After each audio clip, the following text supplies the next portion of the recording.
187 abantu esele bebanjiwe sukela ziqalile iziganeko zodushe kwiphondo laKwaZulu-Natal. Inkqa ingena ngentlontlho ke kuba ezi ziganeko zotyhutyhulo nokonakaliswa kwezakhiwo ziqale ngethuba abaqhankqalazi bathi bangena ezitalatweni kule mpelaveki siphuma kuyo benyanzelisa ukukhululwa entolongweni kowayesakuba ngumongameli weli umnumzana Jacob Zuma. Umnumzana Sihle Zikalala uthi umnumzana Jacob Zuma udlale indima enkulu kwiphondo laKwaZulu-Natal nakwilizwe ngokubanzi. Watsho esithi ezi ziganeko zidakisa igama lalukaZuma.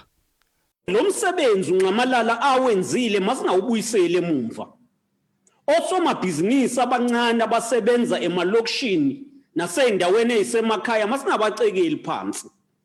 Amabhizinisi nabantu abazama ukuthola impilo masingawacekeli phansi. Umntshontsha ey'tolo nokuthatha impahla ey'tolo akurepresenti igama likababa uNxamalala. Umnumzana Zikalala uthi xa ngabe kusenziwa uqhankqalazo egameni likamnumzana Zuma oko makwenziwe ngesihomo nesithozela kuhlonitshwe umthetho.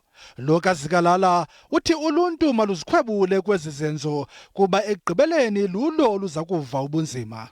Ingxenye enkulu yabantu abazothwala kanzima emva kwalesi simo abantu bakithi abasey'ndaweni zasemakhaya nabasey'ndaweni zasemalokishini. Iningi labo belivele lingasebenzi. Urhulumente waKwaZulu-Natal uphinde wabongoza uluntu ukuba luyeke umkhwa wokuhlasela iintatheli kuba zenza umsebenzi wazo.